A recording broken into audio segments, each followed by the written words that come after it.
മിൽമയ്ക്കൊപ്പം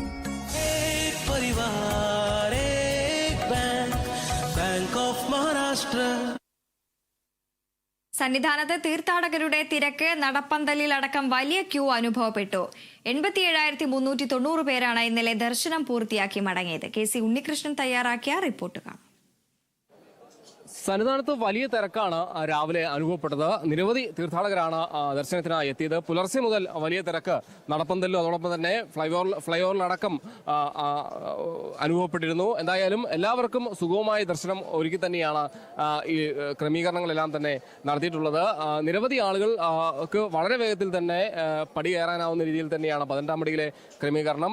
മിനിറ്റിൽ 75 മുതൽ 80 വരെ എന്ന രീതിയിലാണ് ആളുകളെ കയറ്റിവിടാനായിട്ട് ഉദ്ദേശിക്കുന്നത്. അതോടൊപ്പം തന്നെ തെളിഞ്ഞ കാലാവസ്ഥയാണ്. എല്ലാവർക്കും വളരെ പെട്ടെന്ന് തന്നെ ദർശനം സാധ്യമാക്കുക എന്നത് തന്നെയാണ് ഇവിടെ ലക്ഷ്യമിടുന്നത്. ബുദ്ധിമുട്ടുണ്ട്, തിരക്കുണ്ട്, വേറെ ബുദ്ധിമുട്ടൊന്നുമില്ല. ഇല്ല വന്നില്ല, കുഴപ്പമൊന്നുമില്ല. കഴിഞ്ഞ ദിവസം 87,390 പേരാണ് ദർശനത്തിനായി സന്നിധാനത്ത് എത്തിയത്. അവധി ദിവസമായ ഞായറാഴ്ച വലിയ തിരക്ക് കുറവുണ്ടായിരുന്നു. 67,000-ഓളം ആളുകളായിരുന്നു ദർശനത്തിനായി എത്തിയത്.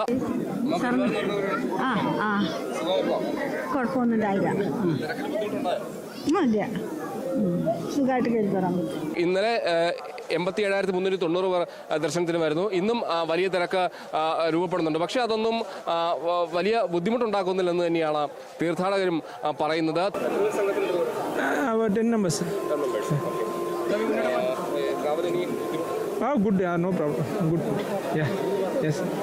തിരക്കുണ്ടെങ്കിൽ പോലും തിരക്കിൽ വലിയ ബുദ്ധിമുട്ടുണ്ടാകുന്നില്ല. അധിക നേരം കാത്തു നിൽക്കേണ്ട ഒരു സാഹചര്യം ഉണ്ടാവുന്നില്ല എന്നതാണ് ഏറ്റവും പ്രധാനമായും പറയേണ്ടത്. ഇനി മണ്ഡലപൂജയാണ്. 20 മുതൽ 26 വരെയുള്ള ദിവസങ്ങളിൽ തിരക്ക് വർദ്ധിക്കാനുള്ള സാധ്യതയുണ്ട്. കൂടാതെ ക്രിസ്മസ് അവധിയും കണക്കിലെടുത്ത് കൂടുതൽ ആളുകൾ ദർശനത്തിനെത്താനുള്ള സാധ്യതയും നമുക്ക് കാണാൻ കഴിയും. എന്തായാലും വലിയ ക്രമീകരണങ്ങളെല്ലാം തന്നെ കൂടുതൽ ആളുകൾ, അതായത് തിരക്ക് വർദ്ധിച്ചാൽ പോലും അതിനെ നേരിടാനുള്ള ക്രമീകരണമെല്ലാം തന്നെ പൂർത്തിയാണ്. കൂടാതെ സുഗമമായ ദർശനം സാധ്യമാക്കുക, അതോടൊപ്പം തന്നെ സുരക്ഷയും ശക്തമാക്കിയിട്ടുണ്ട്. എന്തായാലും എല്ലാവർക്കും വളരെ വേഗം തന്നെ, എത്ര തിരക്ക് വർദ്ധിച്ചാൽ പോലും വളരെ വേഗത്തിൽ തന്നെ ദർശനം സാധ്യമാക്കുക എന്ന് തന്നെയാണ് സന്നിധാനത്ത് ഇപ്പോൾ നടക്കുന്നത്. ചാൾസ് അഗസ്റ്റിനൊപ്പം KC ഉണ്ണികൃഷ്ണൻ, കേരള വിഷൻ ന്യൂസ്, സന്നിധാനം. ശബരിമലയിൽ VIP ദർശനമില്ലെന്ന് Travancore Devaswom Board president PS Prasanth. സന്നിധാനത്തെത്തുന്ന എല്ലാവരും VIPകളാണ്. ദിലീപിന്റെ ദർശനത്തിൽ വീഴ്ചയുണ്ടായി. ഉത്തരവാദികളായ ഉദ്യോഗസ്ഥർക്കെതിരെ കർശന നടപടിയുണ്ടാകുമെന്നും മണ്ഡലകാലം സുഗമമായി മുന്നോട്ടു പോകുന്നത് കൂട്ടായ്മയുടെ വിജയമാണെന്നും PS പ്രശാന്ത് കേരള വിഷൻ ന്യൂസിനോട് പറഞ്ഞു. Travancore Devaswom Board president PS പ്രശാന്താണ് കേരള വിഷൻ ന്യൂസിനൊപ്പം ചേരുന്നത്. മണ്ഡലകാലം തുടങ്ങി